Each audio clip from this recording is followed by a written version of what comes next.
el oficial superior retirado del Servicio de Inteligencia de la CIA, Glenn Korn. El profesor Korn ocupó cargos de alto liderazgo dentro de la CIA y es graduado de múltiples programas especializados de formación en los ámbitos de inteligencia, seguridad, educación y formación de personal y liderazgo ejecutivo. Cuenta con 34 años de experiencia en las comunidades de inteligencia y asuntos exteriores de Estados Unidos. El profesor Korn sirvió en el extranjero durante más de 20 años en Eurasia, Oriente Medio y Asia del Sur. El profesor Korn tiene un máster en lengua y literatura rusa por la Universidad Americana y una licenciatura en estudios rusos por la Universidad Hofstra, y se graduó en el Instituto Ruso del Ejército de Estados Unidos. A lo largo de su carrera ha desempeñado cargos clave de liderazgo, incluyendo jefe de estación y líder ejecutivo en países de Eurasia y Oriente Medio, subdirector adjunto de operaciones del Centro de Misión Geográfica y jefe de departamento en el Centro Antiterrorista. Sus contribuciones han sido reconocidas con prestigiosos galardones como el Premio del Director de la CIA y el Premio del Director de Inteligencia Nacional.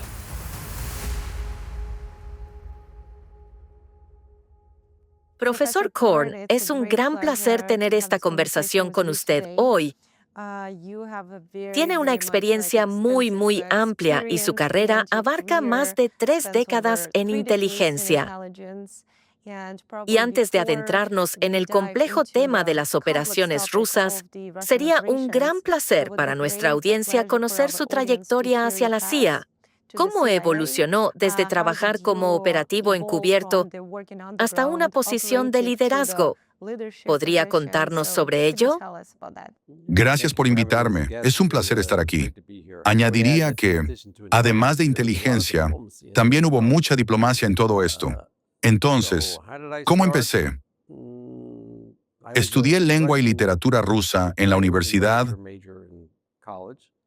en Nueva York en los años 80 y estaba muy interesado en la historia rusa, en aquel entonces, historia soviética, en parte por algunas conexiones familiares, la historia de mi familia y la literatura rusa. Era un gran admirador. Justo estaba comentando a un grupo de estudiantes en el Instituto de Política Mundial, donde enseño que Dr. Zhivago fue uno de mis principales motivadores cuando leí ese libro siendo joven. Así que estudié ruso. Cuando me gradué de la universidad, fui a trabajar para el ejército en una unidad de inteligencia. Esto fue al final de la Guerra Fría, todavía durante la Guerra Fría, y trabajé allí durante varios años. Luego pasé a trabajar para el Departamento de Estado. Estuve en el Departamento de Estado durante varios años y después me uní a la CIA.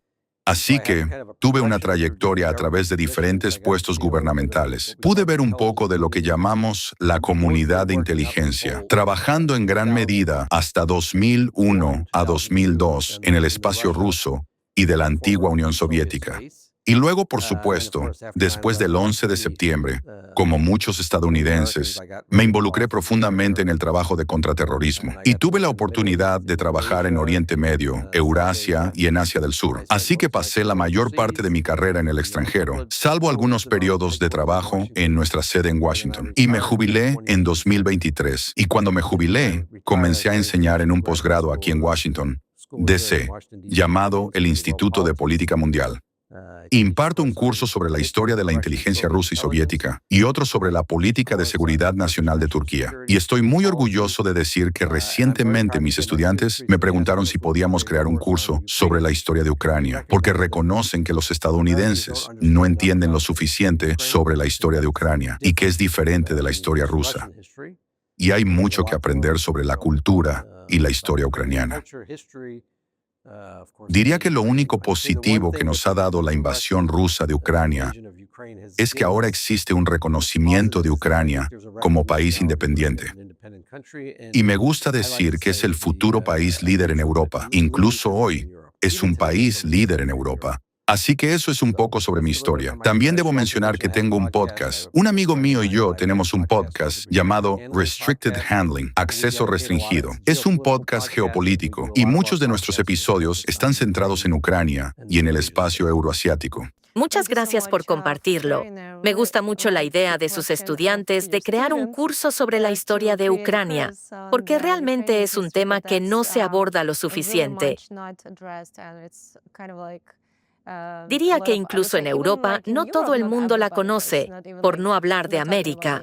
Sabe, a lo largo de mi carrera trabajé en lo que llamamos el espacio de la antigua Unión Soviética. Y lo que observé fue que los rusos, remontándonos al Imperio Ruso, dominaban la región y dominaban los países que formaban parte del Imperio Ruso y luego de la Unión Soviética. Y promovían la cultura rusa y la historia rusa. Y hay que recordar que durante la Guerra Fría, Estados Unidos no tenía embajadas en Kiev, ni por ejemplo en Bakú o Bishkek. Solo teníamos una embajada en Moscú. Teníamos un consulado en San Petersburgo. Y los rusos podían, incluso en tiempos soviéticos, hacer que todo se entendiera a través del prisma de Moscú. Por eso ahora, tras la disolución de la Unión Soviética, es extremadamente importante cambiar esto. Probablemente fuimos demasiado lentos a la hora de promover la comprensión y el estudio de los distintos países. Los estadounidenses me preguntan todo el tiempo, por ejemplo, ¿cuál es la diferencia entre el uzbeco y el ruso? Son grupos lingüísticos completamente distintos, así que tenemos mucho trabajo educativo por hacer. En el caso de Ucrania, esto es de importancia crítica, ya que gran parte de la desinformación que se difunde se basa en la distorsión de la historia, algo que el Kremlin ha estado promoviendo de forma muy activa durante los últimos 20 a 25 años. Sin duda, creo que ya hemos pasado al tema de la desinformación rusa y las operaciones especiales. Como usted ya ha mencionado, imparte un curso en el Instituto de Política Mundial sobre los métodos utilizados por los servicios de inteligencia rusos, y es bien sabido que la desinformación rusa contemporánea tiene sus raíces en la doctrina soviética de medidas activas de la KGB, y en sus escritos ha señalado que el Servicio de Inteligencia Exterior de Rusia, conocido como SVR, y la Dirección Principal de Inteligencia, el GRU, utilizan activamente lo que se conoce como combinaciones operativas para legitimar en Occidente narrativas fabricadas. En este sentido, nos sería muy interesante conocer su opinión como profesional. ¿Cómo describiría usted, como exoficial de inteligencia, las características definitorias de la desinformación y las operaciones psicológicas rusas en la actualidad? Bueno, yo me remontaría incluso a antes del periodo soviético, a la época zarista. La Ucrania zarista era muy eficaz en la desinformación y, por supuesto, en las combinaciones operativas. Eso es algo que enseñamos en el curso y que se remonta mucho, mucho más atrás que la toma del poder por los bolcheviques en 1917 y la creación de la Checa. Uno de los ejemplos más significativos, y no me gusta usar la palabra significativo porque en realidad no lo es, pero es muy importante hablar de ello y es muy relevante hoy en Estados Unidos y en Europa, donde vemos el resurgimiento del antisemitismo. Así pues, uno de los ejemplos más significativos de una operación de desinformación, protocolos de los sabios de Sion, creados por la Ucrania. Uno de los propósitos de esta falsificación, que afirmaba que existía una conspiración judía para controlar el mundo y luego fue ampliamente difundida, era desviar la presión del zar debido al fracaso de las políticas agrícolas y económicas y crear un chivo expiatorio para los problemas del imperio. Y esto lo hemos visto a lo largo de la historia. Personas, incluso hasta hace 5 o 10 años, me preguntaban en distintos países del mundo, ¿ha visto este documento, los protocolos de los sabios de Sion? Y yo les respondía, eso fue una operación de desinformación de la época zarista. Era un documento completamente fabricado. Y sin embargo, fue promovido una y otra vez, y hasta el día de hoy, algunas personas lo creen y lo citan. Y luego, tras la creación de la Checa, Félix Dzerzhinsky y los dirigentes de la Checa, y posteriormente de la GPU y la OGPU, tomaron gran parte de la experiencia de la Ucrania y la utilizaron. En el curso hablamos de las combinaciones operativas. Se trata de operaciones de contrainteligencia ofensiva a gran escala. Una de las que antes se enseñaba mucho en Estados Unidos y que ya no es tan conocida es la llamada TRUST. La operación Trust, en la que la inteligencia soviética llevó a cabo una operación masiva de desinformación, tanto contra el movimiento blanco, con base en París, como contra algunos servicios de inteligencia aliados, proporcionándoles información, reclutando agentes dobles o introduciendo agentes señuelo en la red, utilizándolos para amplificar diferentes narrativas que interesaban a Moscú en ese momento, de una manera muy, muy eficaz. Tras llevar a cabo esa operación durante unos 7 años, decidieron ponerle fin y revelar que el movimiento blanco y algunos de los aliados que lo apoyaban o que estaban vinculados a él habían sido gravemente manipulados por la OGPU. Así que fue una operación muy eficaz, y una de las razones de su eficacia fue que la verificación por parte del movimiento blanco era muy débil y faltaba pensamiento crítico. Y podemos hablar de eso, de por qué es tan importante. Y hay muchos otros ejemplos. Los soviéticos eran muy buenos llevando a cabo operaciones de desinformación y combinándolas con operaciones de contrainteligencia ofensiva.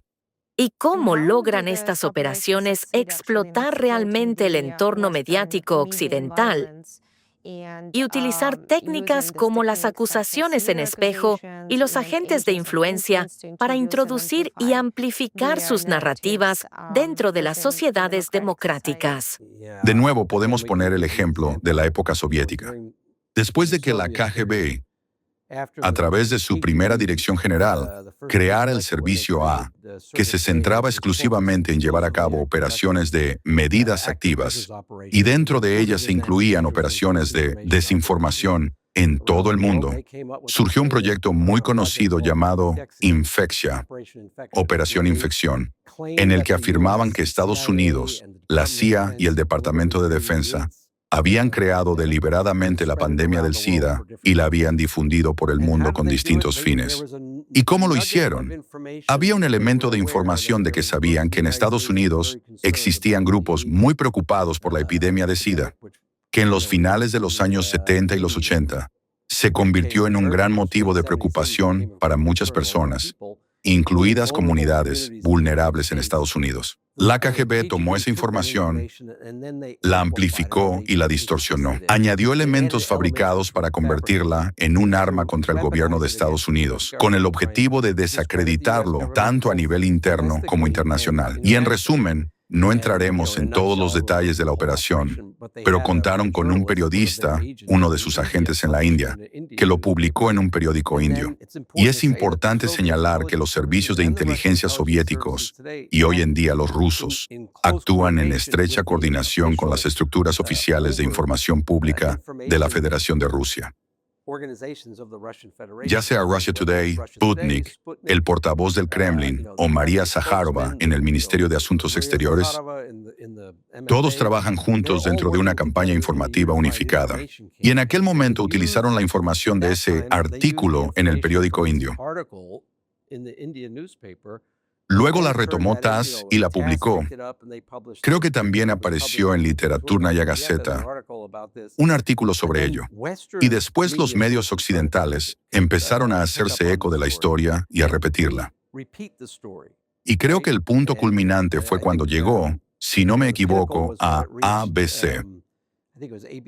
No quiero equivocarme con la cadena, pero una de nuestras principales cadenas de noticias presentó la historia en la televisión nacional en Estados Unidos. Y todo se basaba en desinformación.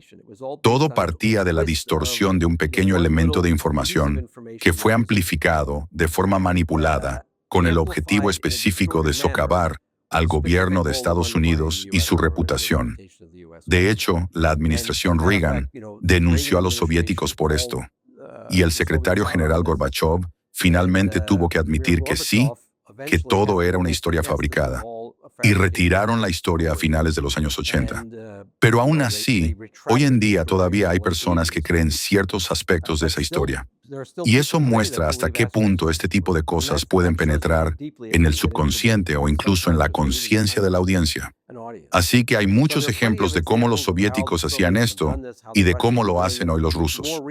Más recientemente, en los últimos años, vemos la aparición de una narrativa.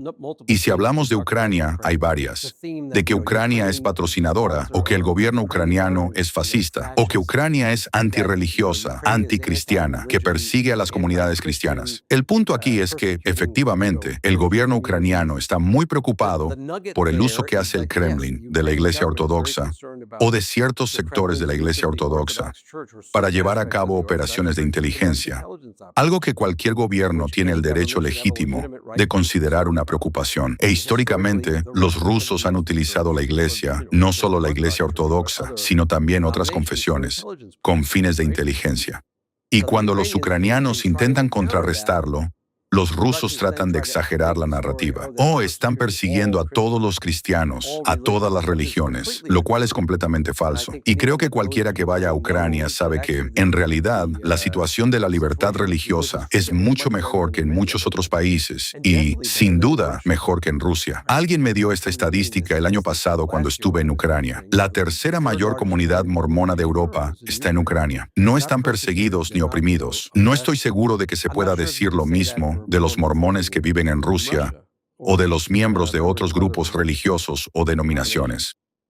Es cierto, porque si se observan los informes oficiales sobre lo que está ocurriendo con las persecuciones religiosas en Rusia, prácticamente todos los que no están bajo la Iglesia Ortodoxa rusa son perseguidos y muchas personas están en prisión. Y existe una gran cantidad de material sobre ello. Y volviendo a la cuestión de Ucrania, a lo que usted ha mencionado, quizá añada algo. Lo que probablemente no está claro para la sociedad estadounidense es que la Iglesia Ortodoxa en Ucrania históricamente estaba dividida entre el Patriarcado de Moscú y el Patriarcado de Kiev. Y, evidentemente, había preocupaciones en torno al Patriarcado de Moscú, porque entendemos que se realizan operaciones de inteligencia a través de la Iglesia. Por eso, según tengo entendido, se planteó la exigencia de que el Patriarcado de Moscú cortara todos los vínculos con Rusia, básicamente para que no se llevaran a cabo estas operaciones en territorio ucraniano en un contexto de guerra. Pero, en cambio, vemos exactamente lo que usted acaba de describir. Estas narrativas falsas que se utilizan para afirmar que Ucrania persigue a los cristianos, que es anticristiana, antirreligiosa y así sucesivamente. Esa es precisamente la operación que podemos observar hoy en día y la desinformación que intentan difundir. Yo diría que hace 2 o 3 años, los rusos estaban teniendo bastante éxito en ese ámbito. Creo que los esfuerzos de respuesta para educar a los estadounidenses han sido eficaces, porque vemos que el apoyo a Ucrania ha aumentado, por ejemplo, entre los votantes republicanos. Pienso que parte de ello se debe a que no es solo Ucrania o el gobierno ucraniano, ni siquiera sé si es la principal fuerza impulsora, sino que muchos estadounidenses que son conscientes de lo que está ocurriendo han estado intentando comunicarlo. Yo viajo por el país dando conferencias sobre lo que está sucediendo en Rusia y Ucrania, y esta pregunta suele surgir. La gente me pregunta, ¿es cierto que los ucranianos están persiguiendo a los cristianos? Y yo les explico algunos de los hechos y les digo que pueden comprobarlos, que pueden buscar información fiable. Y otras personas han estado haciendo lo mismo. Usted me dio un gran ejemplo de alguien que era antiucraniano antes de viajar a Ucrania y luego regresó diciendo, un momento, se me han abierto los ojos. Es una historia completamente diferente. Es lamentable que la gente no pueda viajar fácilmente a Ucrania en este momento, pero si la mayoría de las personas fuera allí, vería que no hay persecución. Yo personalmente nunca he experimentado algo así y sinceramente creo que la mayoría de los ucranianos simplemente quiere vivir su vida y no tiene prejuicios. Pueden ser religiosos, pero nunca he visto ninguna falta de respeto hacia otras religiones. Lo que veo es un pueblo que está lo más lejos posible de ser nazi y que simplemente intenta vivir su vida. Y de hecho, son personas bastante felices, a pesar de que su país está siendo bombardeado por su vecino. Son bastante resilientes, pero también gente feliz, amable y acogedora. Así que la narrativa de que Ucrania está gobernada por nazis y es antirreligiosa es, sin duda, una narrativa falsa. Es cierto. Y hablando del ejemplo que le he mencionado, quizá convenga aclararlo para la audiencia. Me refería al pastor Mark Burns, cuyas intervenciones muchos han visto. Y este es realmente un gran ejemplo de que la desinformación debe combatirse precisamente con hechos. Y por supuesto, si tienes la oportunidad de venir y ver la situación sobre el terreno, eso ayuda mucho. Volviendo al tema de los medios occidentales, ¿En qué cree usted que radica la principal vulnerabilidad de Occidente frente a estos métodos y operaciones? Es una gran pregunta. No sé si es tanto una vulnerabilidad de los medios. Es más bien de la sociedad en general. Personalmente creo que en los últimos 30 años, hablaré solo de Estados Unidos porque soy estadounidense, hemos permitido que nuestro sistema educativo se deteriore. No estamos enseñando historia. No estamos enseñando historia a los jóvenes. No les estamos dando una base sólida de conocimientos históricos ni de pensamiento crítico. A menudo veo que la gente simplemente no tiene comprensión de muchas cuestiones, ni siquiera de los temas históricos básicos. Y eso hace que sea muy fácil para fuerzas, ya sean internas o externas, manipularlas. Y luego, por supuesto, está el aspecto del pensamiento crítico. En el mundo actual, donde hay tanta información en Internet y es tan accesible, estamos constantemente expuestos a una avalancha de información y es necesario ser muy disciplinado a la hora de interpretarla y verificarla en cierta medida. No estoy seguro de que la gente lo esté haciendo. Si volvemos al ejemplo de la Trust, una de las razones de su éxito fue precisamente la falta de verificación. Es decir, no se planteaban preguntas críticas sobre la información que se les estaba suministrando. Y como siempre les digo a mis estudiantes, los rusos tienen un dicho muy bueno.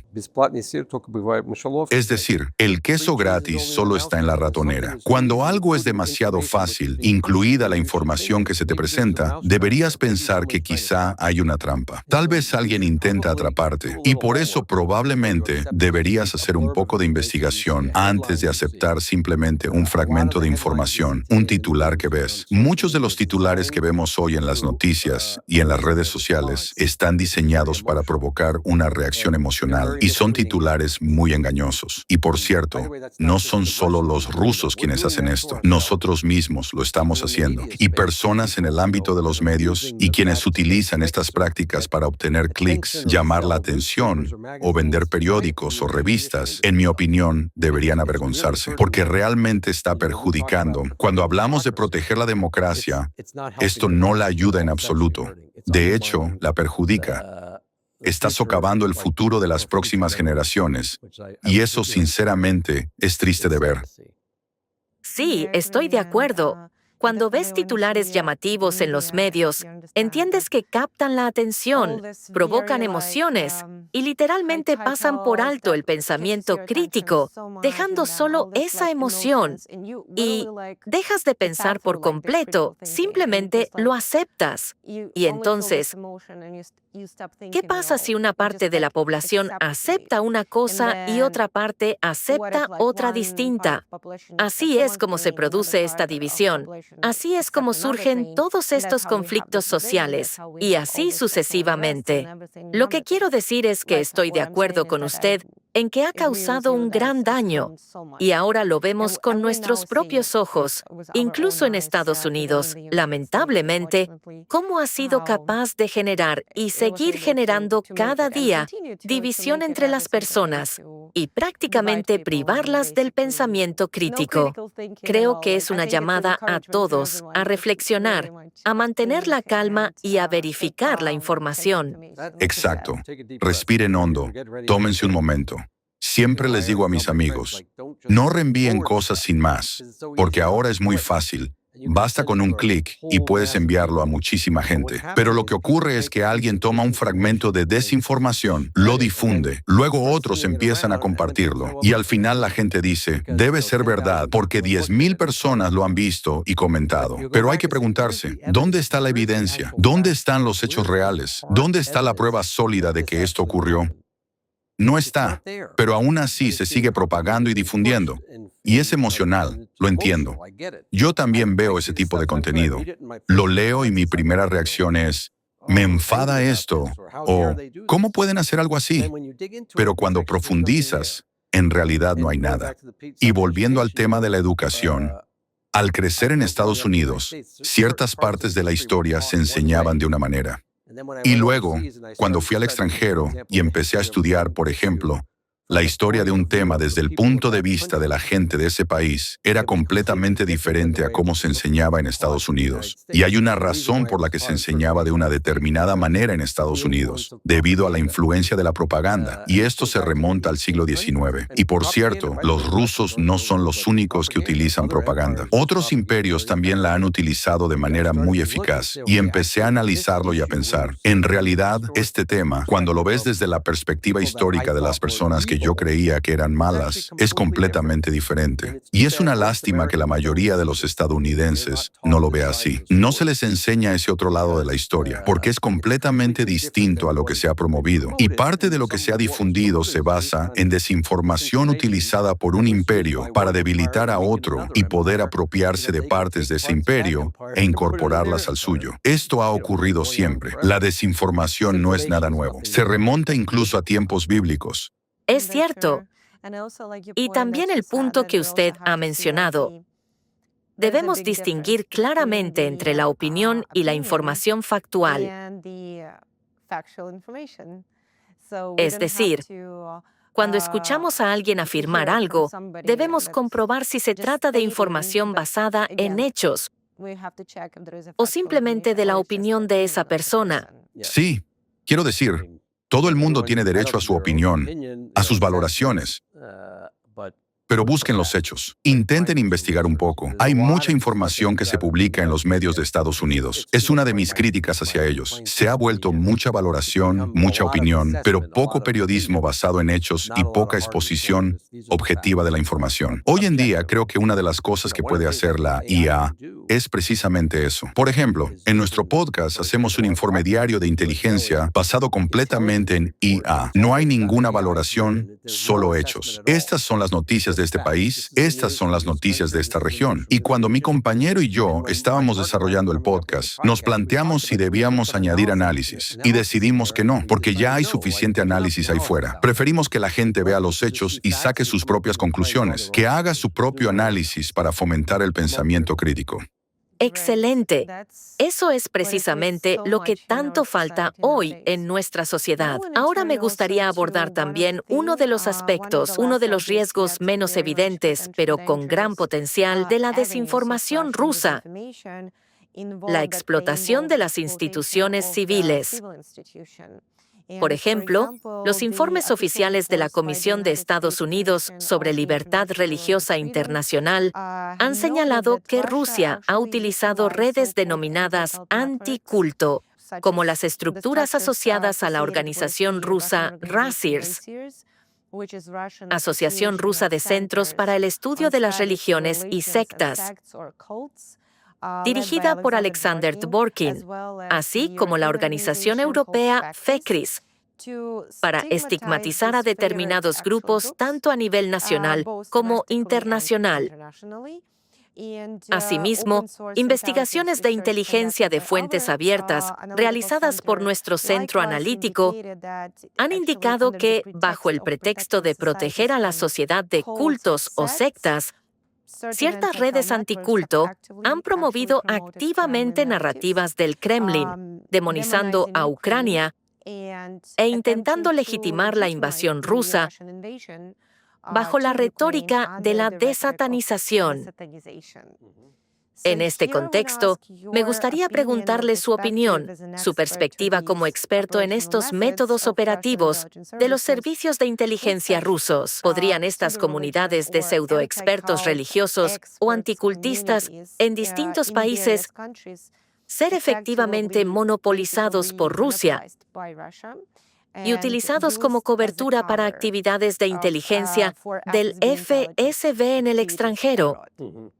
Por supuesto. Quiero decir, en primer lugar, cuando alguien escucha anticulto o antisecta, podría pensar, ¿cómo puede ser algo malo? Los cultos y las sectas son malos, así que los anticultistas deben ser buenos, ¿no? Es un uso muy astuto del lenguaje. Históricamente, los soviéticos eran muy buenos utilizando organizaciones pantalla. Lo hicieron durante la Guerra Fría. Por ejemplo, el Movimiento Antinuclear o la Federación por la Paz, o los movimientos internacionales de trabajadores por la paz. Paz, suena bien, ¿verdad? Es algo positivo. Pero si profundizas y ves de dónde provenía la financiación, de dónde venían las directrices, quién daba las órdenes, te das cuenta de que había una agenda detrás. Y muchas de las personas que participaban en esas organizaciones no eran malas personas. Al contrario, intentaban hacer el bien, pero no se daban cuenta de que estaban siendo utilizadas y manipuladas. Yo simplemente animaría a cualquiera que forme parte de un centro analítico o de cualquier ámbito de la sociedad civil a que si se le acerca a alguien con una narrativa, un tema o una propuesta de colaboración,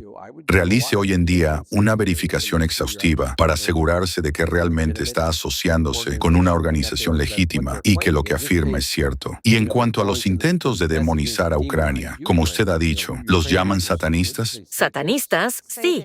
De ahí, desatanización. ¿Desatanización? Sí. Entonces, hay que hacerse la pregunta, ¿dónde están las pruebas de que existe la satanización? ¿En qué medida está presente en la sociedad ucraniana en comparación con otras sociedades? Estoy seguro de que hay algunos, ¿cómo los llamamos? Satanistas en Ucrania, como los hay en cualquier país. Pero sospecho que es un número muy reducido. Así que si yo estuviera en un centro analítico en Europa o en Estados Unidos y alguien viniera a decir, necesitamos llevar a cabo la desatanización de Ucrania, yo respondería, de acuerdo, denme cifras. Veamos los hechos y luego decidiré si apoyamos su iniciativa. Y por cierto, si realmente lo analizas, podrías decir, en realidad hay más de eso en Rusia que en Ucrania. Quizá deberíamos centrarnos en la desatanización de Rusia. Porque ¿quién actúa de esa manera? ¿Quién bombardea edificios residenciales? ¿Quién bombardea escuelas? ¿Quién ataca a otro país y declara abiertamente que ese país no existe? Eso, en mi opinión, es satánico. Cuando se pretende tener el derecho de eliminar a otro pueblo, eso es lo que hacían los nazis. Y eso es lo que está ocurriendo hoy en Rusia. Y por cierto, eso es lo que el régimen iraní hacía con sus vecinos. Para mí, ese es un comportamiento satánico. Sí, y con estas narrativas de cultos y sectas que han creado una especie de estudios pseudo-religiosos, ni siquiera sé cómo describirlo, dentro de Rusia lo han legitimado. Han creado numerosas organizaciones con ese propósito. Y hace más de 20 años empezaron a promover estas narrativas,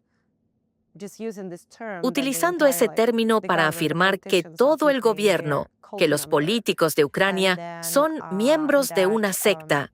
Y luego extendieron la idea de que toda Ucrania se había convertido en una especie de secta, y así sucesivamente. Por un lado, uno lo escucha y piensa, eso suena absurdo, y no quiere prestarle atención. Pero después de 20 años, cuando ves que quienes ocupan posiciones de liderazgo en estas organizaciones ahora colaboran estrechamente con sacerdotes de la Iglesia Ortodoxa rusa, que bendicen misiles para, básicamente, matar ucranianos, y difunden otras narrativas, como comentábamos fuera de cámara, de que los ucranianos son nazis y todo ese tipo de cosas. Queda claro que eso forma parte de una operación, algo que se fue introduciendo poco a poco en la mente de las personas. Exacto. Porque se difundieron muchas narrativas como que todo Occidente es una secta y que Ucrania estaba cayendo bajo la influencia de ese supuesto culto occidental, y así sucesivamente. Pero sí, muchas gracias por su respuesta.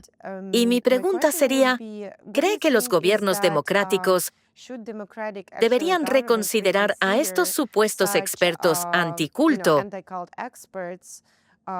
y tratarlos más bien como posibles agentes de influencia extranjera, si ya vemos sus narrativas en distintos países actualmente?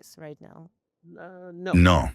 Diría que si un gobierno extranjero, en lo que llamamos Occidente, observa que estas organizaciones reciben financiación de otro gobierno o que reciben directrices o instrucciones de un gobierno extranjero, entonces sí podrían ser tratadas como agentes extranjeros. Pero si simplemente ve que promueven información que ese gobierno no comparte, no creo necesariamente que deban ser consideradas agentes extranjeros, porque entonces estaríamos hablando de censura, lo cual, en mi opinión, no es lo que queremos. Personalmente yo no lo quiero, porque entonces acabaremos como la propia Rusia hoy en día. Así que hay que tener mucho cuidado en este punto. Y en los últimos 10 años, al menos en Estados Unidos, este ha sido un tema muy delicado, porque algunas personas han sentido que el gobierno se estaba involucrando en la censura, censurando opiniones contrarias o disidentes.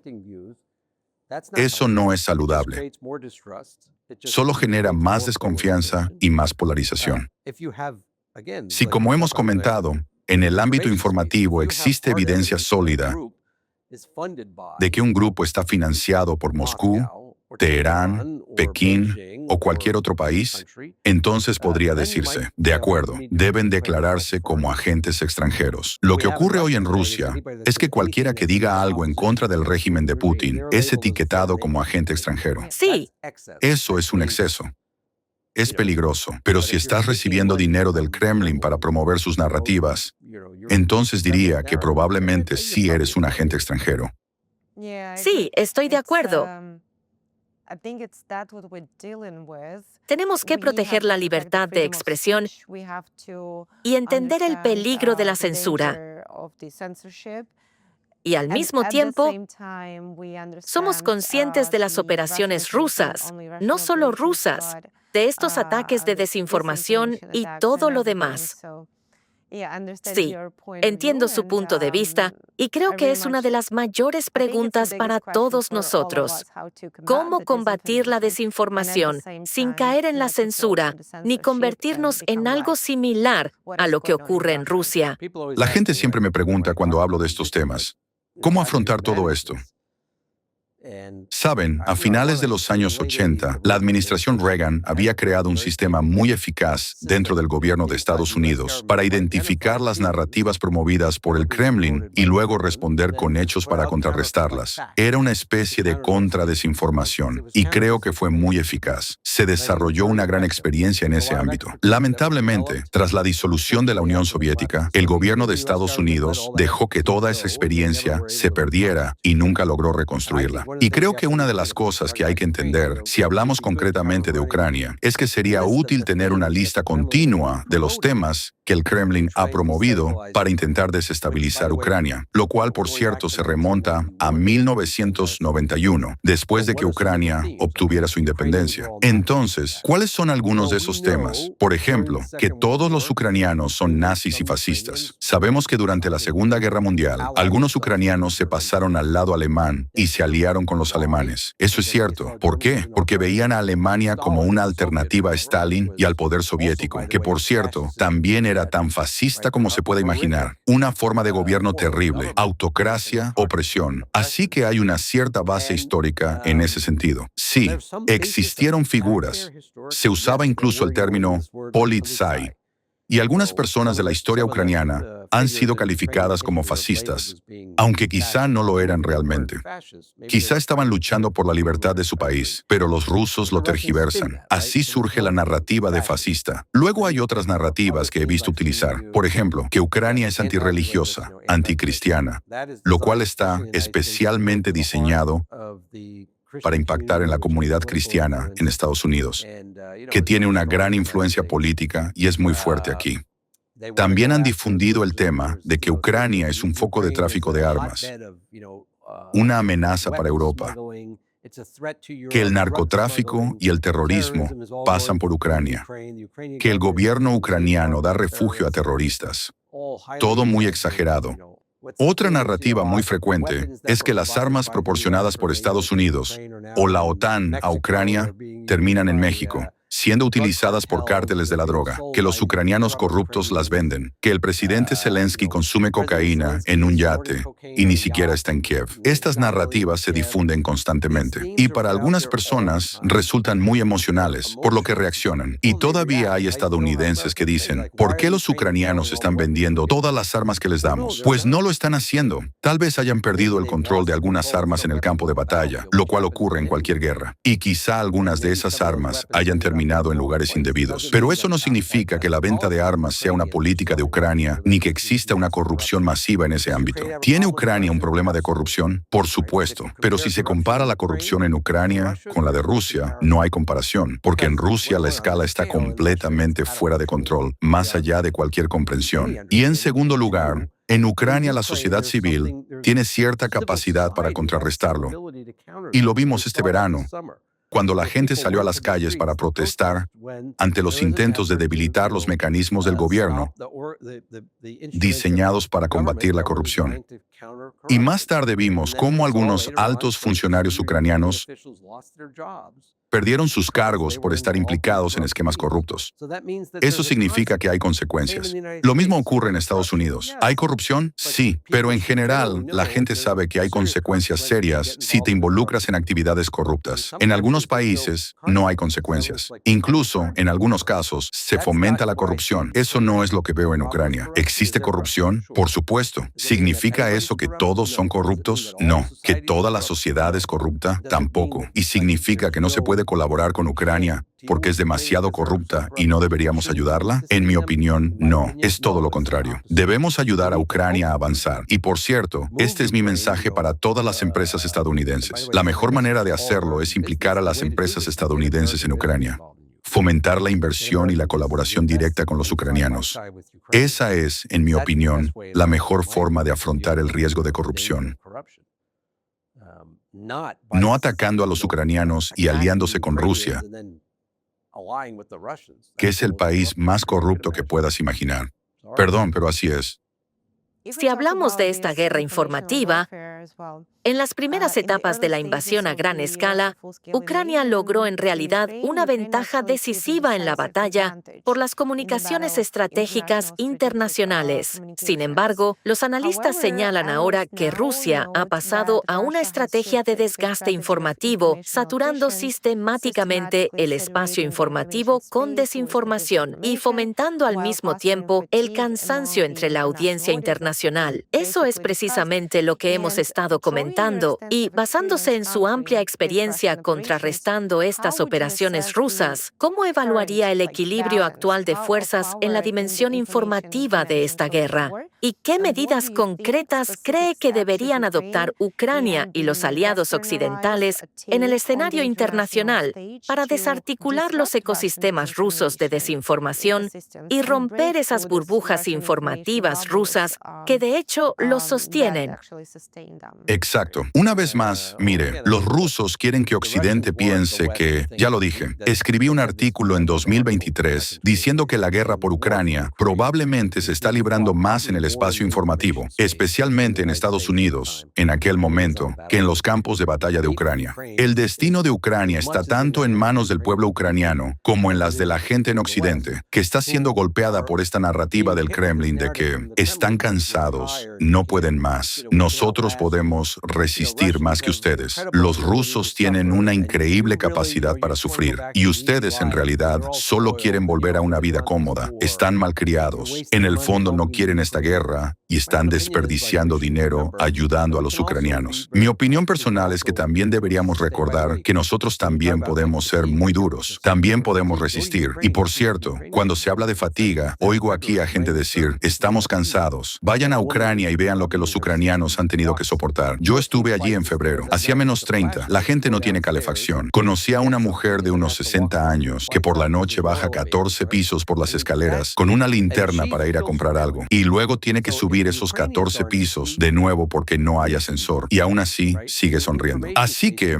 si los ucranianos no están cansados, nosotros tampoco deberíamos estarlo. Y en el ámbito informativo, debemos ser más resilientes. Como he dicho antes, hay que estudiar más y ser más disciplinados, verificar los hechos. Y si observamos el panorama general, ¿realmente está ganando Rusia esta guerra? ¿Es realmente tan resiliente? Miremos la historia. La idea de que Rusia puede resistir a todos es una falacia. Rusia perdió contra Japón en la guerra ruso-japonesa y después tuvo graves problemas internos. En la Primera Guerra Mundial, el país, el imperio, colapsó bajo el peso de un sistema fallido y políticas fallidas. La Unión Soviética también se derrumbó como resultado de fallos internos en la forma en que el país era gestionado y en cómo funcionaba o no funcionaba la economía. Se pueden dar muchos ejemplos de los problemas internos que ha tenido Rusia, y los rusos solo soportan los abusos hasta cierto punto antes de salir a la calle. Y nosotros en Occidente no estamos enfrentando nada parecido a lo que enfrentan incluso los propios rusos en su país, el sufrimiento que padecen, que ha sido impuesto por su propio régimen. Y yo personalmente, conociendo a muchos rusos, creo que en algún momento simplemente dirán, ya basta de esto, es ridículo. ¿Qué les está dando Putin? Cuando llegó al poder a finales de 1999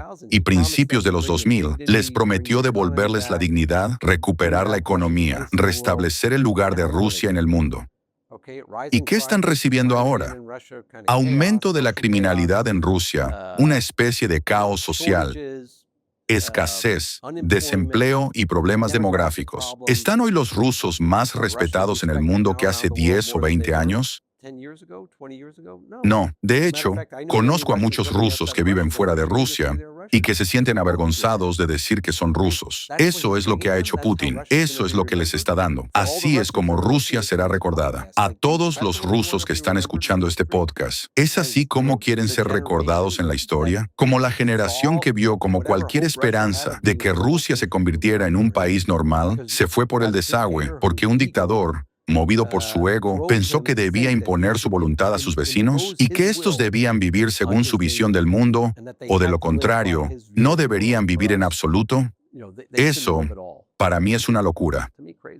Es cierto. Y usted ya ha hablado de esto, pero quizá quiera añadir algo más al respecto. Entonces, ¿qué importancia tiene para Ucrania y sus socios occidentales no solo combatir la desinformación rusa, sino también adoptar una comunicación estratégica más proactiva y desarrollar contranarrativas? Es decir, mantener una postura proactiva. ¿Tiene algo que añadir? Usted me lee la mente. Creo que uno de los problemas de los últimos 20 años es que hemos permitido que el Kremlin decida dónde y cómo presionar. Han pasado a la ofensiva de forma muy agresiva, especialmente después de 2012 a 2013, aunque en realidad podríamos remontarnos incluso a principios de los años 2000.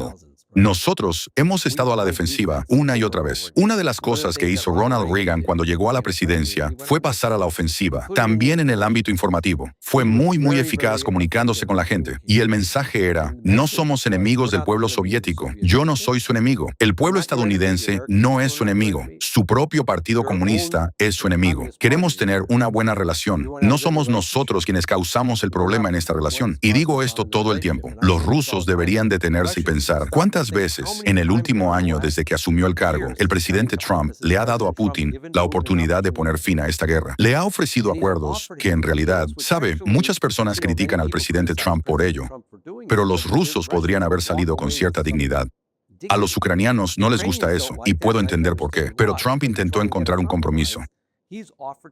Sin embargo, los rusos, el presidente Putin, siguen diciendo no, y el pueblo ruso está sufriendo como resultado de ello. Personalmente, creo que debemos pasar más a la ofensiva. Necesitamos comunicar eso, necesitamos comunicar los hechos, necesitamos señalar al pueblo ruso. ¿Qué está ocurriendo a su alrededor? ¿Qué está pasando en su propio país? ¿Qué están obteniendo de lo que ocurre en Ucrania? ¿Les beneficia en algo? ¿De qué manera les beneficia? Quizá a un pequeño porcentaje del país vinculado al complejo industrial de defensa. ¿Y a quién más? ¿A quién más se beneficia la mayoría de los rusos de esto? No. ¿O está promoviendo la dignidad y el poder de Rusia? No. Sus aliados se están desmoronando a su alrededor. No han sido capaces de hacer nada para ayudarlos. Pueden mirar a Siria, pueden mirar a Venezuela y ahora lo que está ocurriendo en Irán. Y muchos países que antes estaban indecisos, ahora se están alejando porque ven su comportamiento. ¿Y para qué? ¿Qué consiguen con eso? Pero no sé si ese mensaje se está transmitiendo lo suficiente. Y creo que algunas personas han adoptado una actitud derrotista, pensando que no se puede difundir información dentro de Rusia. Yo no lo creo.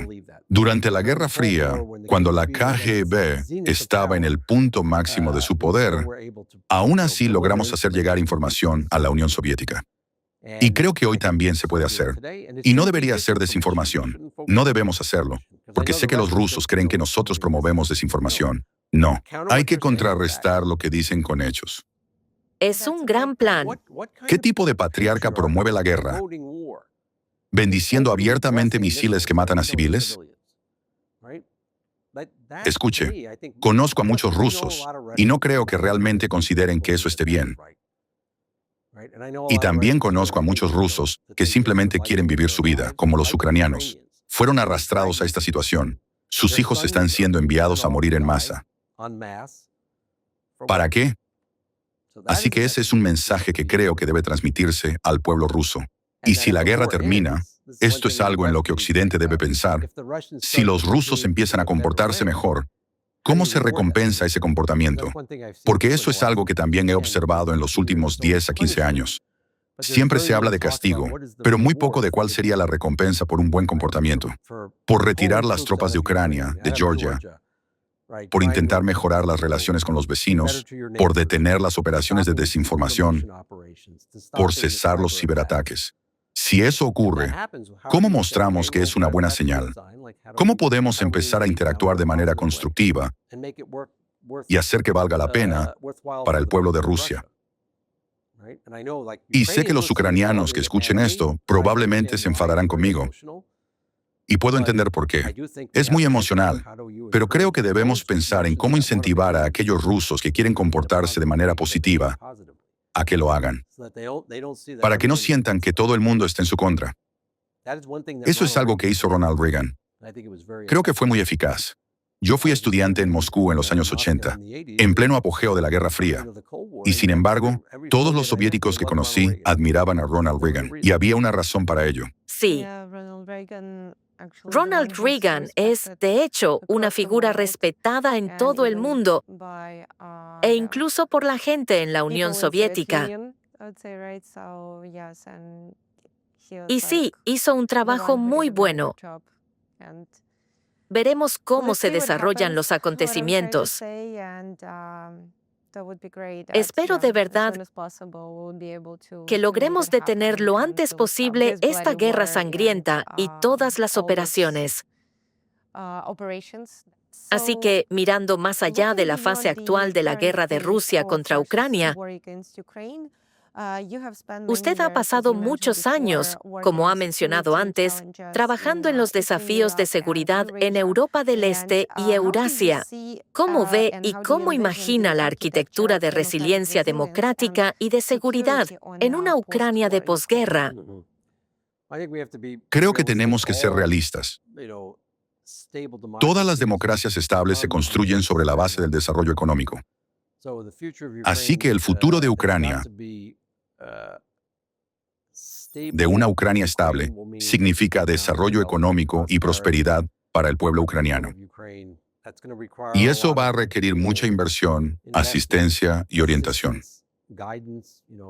Si observamos el periodo posterior a la Segunda Guerra Mundial, Estados Unidos desempeñó un papel clave mediante el Plan Marshall y otros programas para reconstruir Europa Occidental. Creo que probablemente se necesitarán programas similares, no solo por parte de Estados Unidos, sino también de otros aliados, porque está en su propio interés, incluidos nuestros socios del Golfo, que cuentan con muchos recursos y capital, así como nuestros socios europeos. Eso es una cosa. Y en segundo lugar, debemos recordar que no se trata solo de Ucrania. Sé que esto no será popular entre algunos oyentes ucranianos, pero hay otros países que también necesitan mucha ayuda. Tenemos Siria, que ha pasado por una terrible guerra civil y años de estar gobernada por dictadores. Una dictadura familiar. Ahora Siria necesita desarrollo si queremos ver algún tipo de estabilidad allí. Con suerte, el régimen en Irán llegará a su fin y el pueblo iraní recuperará su país. Pero va a requerir esfuerzos colosales. Es decir, se está produciendo mucho daño en estos momentos. Todo esto va a requerir una enorme inversión y reconstrucción. Hay muchos países, Venezuela, por ejemplo, y por supuesto, Ucrania. Así que debemos pensar estratégicamente en cómo vamos a hacerlo. Aquí, en Estados Unidos y en Occidente, deberíamos estar pensando no solo en lo que va a pasar de aquí al verano o hasta las elecciones de mitad de mandato, sino en qué vamos a hacer dentro de 5 años. ¿Cómo vamos a gestionar todo esto? Y cómo nosotros y nuestros socios, y por cierto, necesitamos que nuestros socios hagan esto junto con nosotros, vamos a traer prosperidad. Y luego también deberíamos plantear exigencias a aquellos a quienes ayudamos, como hicimos después de la Segunda Guerra Mundial. Vamos a ayudar a reconstruir Alemania, pero tendremos expectativas sobre la forma de gobierno. Vamos a ayudar a reconstruir Japón, pero también vamos a tener expectativas. No vamos a permitir una dictadura. No queremos un militarismo como el del pasado. Y a cambio, lo que los ucranianos deberían entender es que una de las cosas de las que más orgulloso me siento como estadounidense, es que, en aquel momento, cuando hicimos eso por otros países, les ayudamos a ponerse de pie y luego les devolvimos plenamente esos países. No conozco a ningún otro imperio o país que haya hecho algo así. Reconstruimos Alemania y ahora Alemania es uno de nuestros mayores competidores económicos. Ayudamos a reconstruir Japón. Cuando yo era joven, en los años 70, Japón era considerado una gran amenaza económica para Estados Unidos. Llegaron a desplazar a gran parte de nuestra industria automovilística, porque eran mejores produciendo vehículos de calidad a menor coste. Nosotros contribuimos a que llegaran a ese nivel. La construimos y luego la transferimos a los japoneses. Y creo que fue beneficioso tanto para nosotros como para los japoneses. Los ucranianos deberían recordar eso, porque habrá mucha sensibilidad respecto a la llegada de inversores extranjeros y al posible control sobre sus empresas. Sin embargo, lo que observo ahora en los ucranianos es que, y creo que esto es algo que los estadounidenses deberían entender, la mayoría de los ucranianos con los que trato, y trato con un grupo bastante amplio, están muy bien formados y son muy innovadores y progresistas en el ámbito empresarial. Lo vemos ahora incluso en el campo de batalla. Y eso es algo positivo, porque creo que hay un gran potencial para asociaciones con empresas ucranianas en el futuro. En cuanto a Irán y Siria, la situación será algo diferente. Y de hecho, ya lo estamos viendo en Oriente Medio. Necesitaremos la ayuda de los ucranianos no solo en el desarrollo de sistemas antidrones, sino también en la reconstrucción de economías, por ejemplo en el ámbito agrícola. Basta con ver la experiencia que tiene Ucrania en el sector energético. Si volvemos a la guerra informativa, entendemos que Rusia probablemente continuará sus actividades subversivas, también en el ámbito informativo, incluso después del alto el fuego. ¿Qué reformas institucionales y qué mecanismos de contrainteligencia y seguridad informativa deberían convertirse en prioridades para Ucrania y sus socios occidentales a fin de proteger a la sociedad ucraniana de futuras injerencias híbridas? Sin duda. La gente suele preguntar, ¿cuándo va a terminar la guerra en Ucrania? Muchos ucranianos dirían que lleva, ¿cuánto? 400 años. Quiero decir, definitivamente desde 1991, los rusos han estado llevando a cabo este tipo de guerra asimétrica, este espacio de medidas activas. Y creo que eso va a continuar incluso después de que haya algún alto el fuego o el fin de los combates convencionales que vemos ahora. ¿Cómo deberían llevar a cabo las reformas los ucranianos? No voy a dar consejos sobre eso. Solo diría que nosotros en Estados Unidos no deberíamos pensar que, una vez que se lance el último misil, nuestra misión habrá terminado. No deberíamos cometer el mismo error que cometimos en Afganistán, cuando los soviéticos se retiraron y simplemente nos dimos la vuelta y nos fuimos. Debemos mantenernos implicados. Debemos, una vez más, apostar por la inversión y la prosperidad económica. Porque gran parte de esta desinformación no tiene impacto en personas que están felices, satisfechas y tranquilas. Eso es lo que veo en mi propio país. El punto máximo de las emociones llega cuando las personas están asustadas. ¿Y de qué tienen miedo a menudo? De perder su empleo, de no tener suficiente dinero para pagar las facturas, de no poder cuidar de sus familias, ¿verdad? Si se sienten seguras y prósperas, no son tan vulnerables a ese miedo. Por eso es muy importante, y esto es lo que he visto a lo largo de mi carrera en muchos de los países en los que trabajé, que el desarrollo económico es fundamental. A veces, para lograr el desarrollo económico, Es necesario proporcionar asistencia en materia de seguridad, porque existen actores externos, ya sean estatales o no estatales, que intentan desestabilizar la economía de otro país como forma de tomar el poder. Por eso, Estados Unidos tendrá que seguir implicado. Y luego, por supuesto, siempre digo que antes de febrero de 2022, antes de la invasión a gran escala de Ucrania, los rusos ya llevaban a cabo asesinatos dentro de Ucrania, realizaban sabotajes. La única diferencia entre entonces y ahora es que los ucranianos han demostrado que también pueden hacer lo mismo, y lo están haciendo de manera muy eficaz, y los rusos deberían recordarlo. Así que cuando llegue el alto el fuego, quizá no tengan tanta prisa por asesinar a alguien, llevar a cabo sabotajes, ciberataques o hacer explotar algo, porque los servicios de inteligencia ucranianos han demostrado que también son muy competentes en eso. Sabemos que los rusos suelen guiarse por el principio de ojo por ojo, pero ahora esas acciones tienen consecuencias reales. Quizá en 2014 o 2015 no las había. Ahora hay consecuencias muy serias, y tal vez sea en interés de ambas partes mantener este tipo de disuasión. Mejor no hacerlo. Y quizá, como solía decirles a mis amigos rusos, y no solo a mis amigos, también a personas con las que no estaba de acuerdo, tal vez deberían intentar ver a Ucrania como un socio para los negocios y el desarrollo. Y eso beneficiaría a ambos, porque es un país europeo, es un puente hacia el resto de Europa. No pueden simplemente saltárselo, y nunca volverán a ocuparlo. Los ucranianos han demostrado que no van a permitir que Rusia convierta nuevamente a Ucrania en una extensión de Rusia. No existe tal cosa como Malorosilla. Es Ucrania, y el pueblo de Ucrania seguirá siendo ucraniano. Eso no significa que tengan que ser enemigos. De hecho, podrían ser buenos socios. Es cierto. Y creo que ya es la segunda vez que, cuando le hago una pregunta, usted vuelve al tema económico, a la prosperidad, y estoy completamente de acuerdo. Muchas gracias por enfatizarlo, porque realmente creo que un país fuerte económicamente no será fácil de derrotar, no será fácil de invadir. Si las personas están satisfechas, felices, será muy difícil enfrentarse a un país fuerte desde el punto de vista económico. Así que realmente deseo eso para Ucrania. Y gracias por sus reflexiones y por la comparación con lo que ocurrió en Afganistán. Sería muy importante que Estados Unidos siga implicado incluso después del alto el fuego. Aprecio mucho nuestra conversación. Realmente ha ayudado a comprender mejor esta guerra informativa. Muchas gracias por compartirlo con nuestra audiencia. Y antes de concluir, me gustaría hacerle una última pregunta.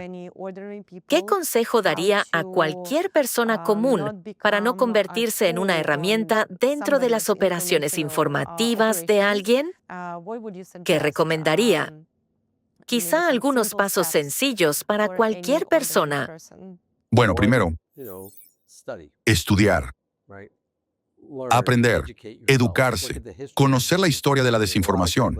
Hoy en día hay mucha literatura excelente, muchos buenos libros, también videos en YouTube, si no quieres leer o no tienes tiempo, si estás en el gimnasio. Ese es el primer paso. Segundo, recordar tomarse un respiro hondo cuando veas información y decir, vale, voy a comprobar esto. Y hoy en día no es tan difícil, porque también hay mucha información disponible en Internet. Hay información y contrainformación. Simplemente investiga un poco. No reacciones emocionalmente de inmediato y entiende que muchos de los algoritmos de las redes sociales están diseñados precisamente para provocar esa reacción emocional en ti. Así que tienes que contrarrestarlo. Tienes que ser tu mejor filtro contra la desinformación. Y el último punto que diría es recordar que si no sabes algo y ves una información que provoca una reacción en ti, tu impulso debería ser, vale, quiero llenar ese vacío de conocimiento. Si no conoces realmente la historia de Ucrania, por eso estaba tan orgulloso de mis estudiantes, porque estábamos hablando de una figura de la historia ucraniana y empezaron a hacer muchas preguntas. Y yo les dije, ¿cuántos saben realmente sobre la historia? Bueno, no mucho. Y en la siguiente clase volvieron y me dijeron, queremos crear un curso sobre la historia de Ucrania, porque vemos que hay un vacío. Queremos llenarlo. Esa es la respuesta correcta. Y si somos capaces de hacer eso, creo que estaremos en una situación mucho mejor que la actual, en una sociedad donde hay muchos vacíos de conocimiento y donde se lanza mucha información a la gente, generando reacciones emocionales que polarizan y dividen a las personas. Y debemos recordar que las únicas personas que quieren, hablaré solo de Estados Unidos. Pregúntate, ¿quién quiere que estemos divididos? ¿Quién quiere que odies? ¿Quién quiere que los demócratas odien a los republicanos? ¿Quién quiere que los afroamericanos odien a los blancos? ¿Quién quiere que los estadounidenses de origen asiático odien a los hispanoamericanos? La estrategia de divide y vencerás.